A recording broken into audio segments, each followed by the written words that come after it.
Welcome back to the End of Days Chronicles channel. Revelation 16 continues the narrative of God's judgments on the wicked. It depicts the bold judgments, which are the third set of 7 judgments that comprise God's wrath as described in the book of Revelation. Throughout the Bible, God uses prophetic events to warn us. Have you ever wondered about the mysteries of Mecca, the holiest city of Islam? Only God knows what is hidden inside the Kaaba, and He holds the key to unlock these mysteries. If you are interested, I can share shocking secrets about the holy city of Kaaba and the great city. Let's uncover these truths one by one in today's video. Make sure to watch until the end so you don't miss any important information. Jesus reveals that the evil one, restrained in the black stone of Kaaba, will be set free by the false prophet to bring destruction, astonishing those not written in the book of life. However, Jesus will destroy them, including the false prophet Muhammad and the beast spirit restrained in the black stone. The man of lawlessness, currently restrained by the Holy Spirit, will be revealed at the appropriate time. Islamic prayers worldwide are directed towards the Kaaba. Jesus reveals that when Allah is no longer restrained inside the Kaaba, unclean spirits and the chief demon will take over, causing great mourning when Jesus returns.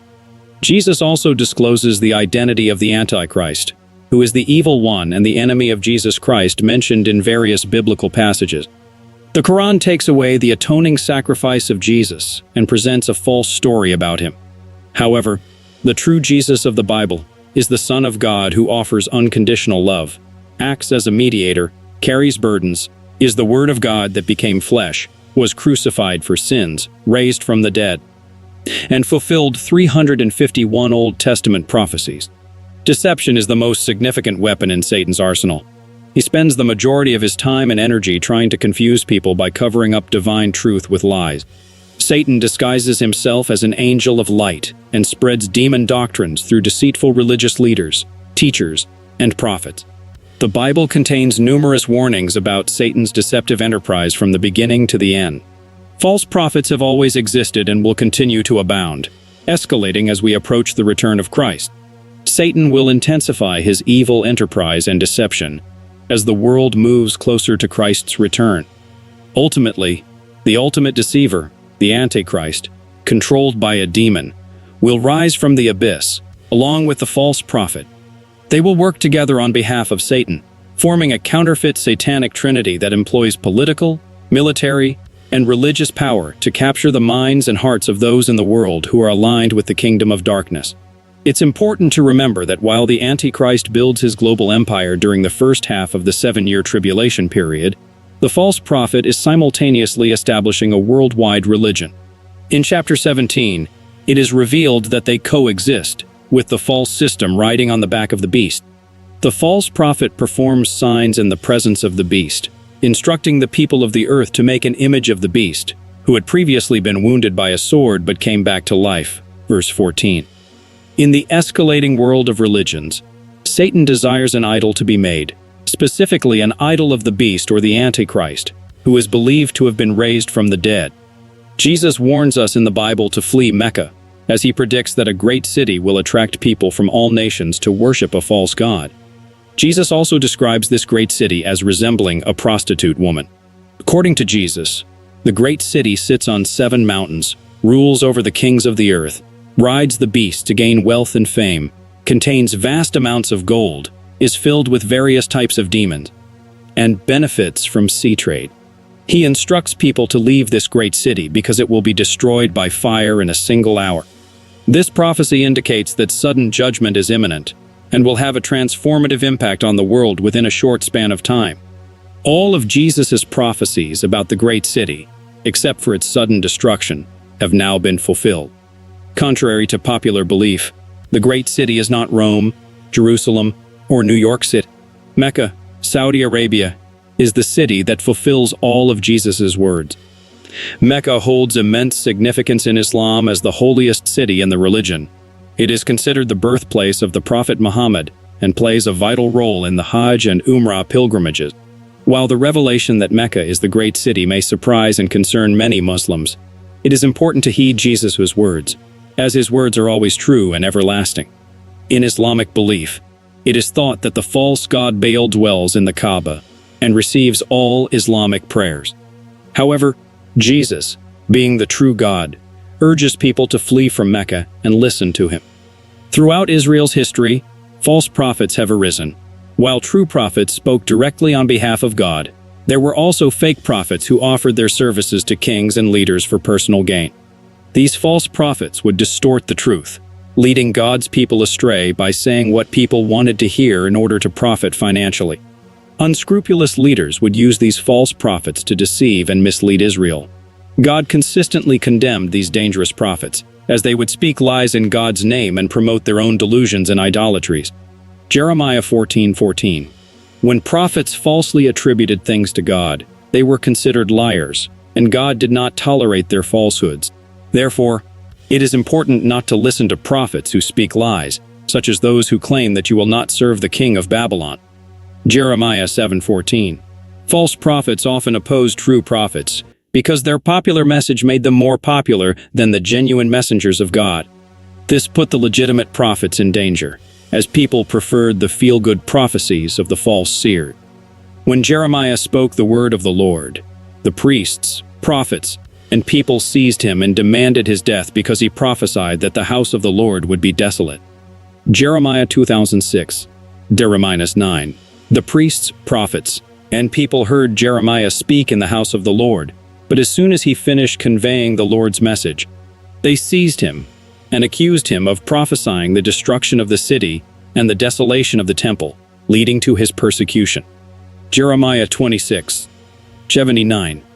Those who belong to Jesus should not live in constant fear of being led astray. By staying committed to reading the Bible and being part of a community of believers, individuals can protect their hearts and remain secure and unmovable. While there are those in the world who try to lead people astray, as long as believers are connected to Jesus, they are safe. The concept of false gods.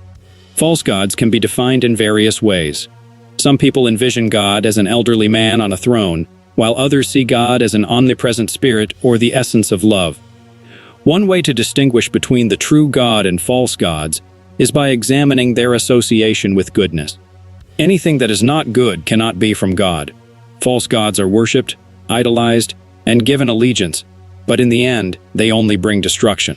False gods can take different forms, such as alcohol, which can control and seduce individuals who commit themselves to it.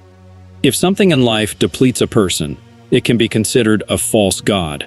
However, believers have control over their lives because the Spirit of God provides everything they need. False gods can also be lies, deceptions, or idols that occupy the place of God. Whenever trust or allegiance is given to something other than the Creator, idolatry occurs. False gods are present when insecurities, anxieties, and fears dominate thoughts and actions. They are worshipped when coercion, deceit, or deliberate ignorance are embraced.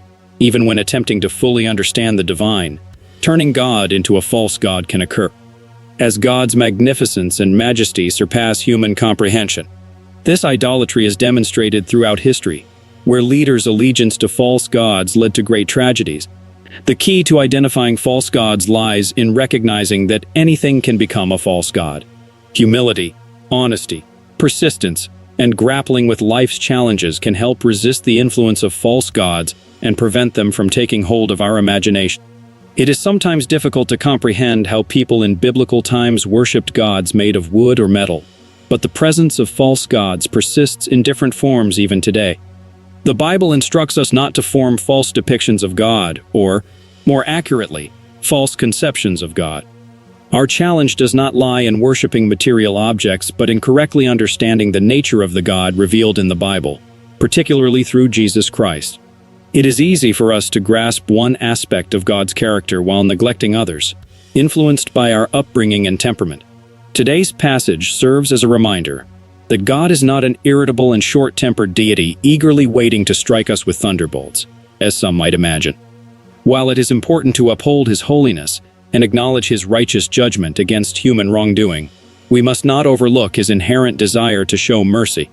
The Bible, just as Jesus Himself makes clear, emphasizes that rejecting God has consequences, but the emphasis is on His desire to display mercy.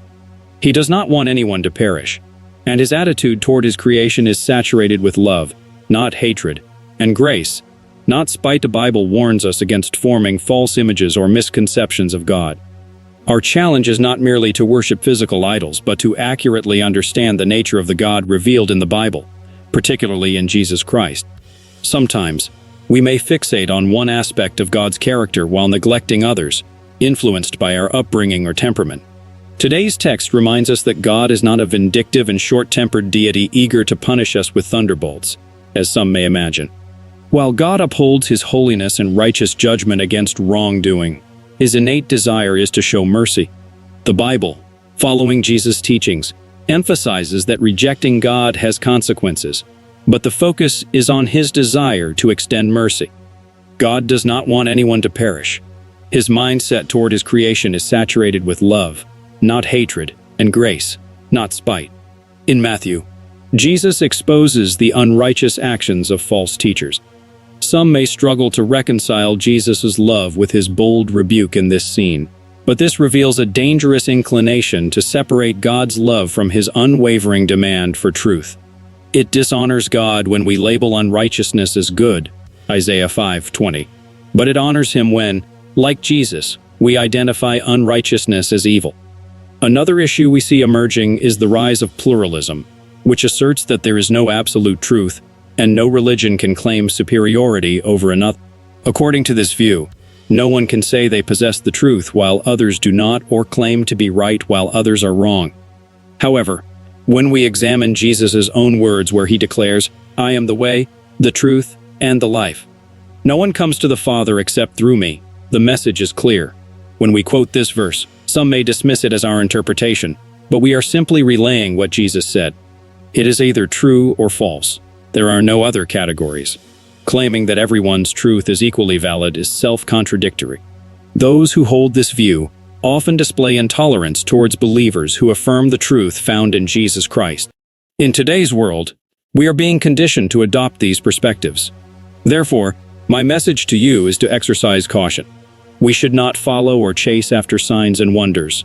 While signs and wonders may accompany believers, our foundation must be firmly grounded in God's true and objective word, which serves as our safeguard. Thank you for watching, and may God bless you.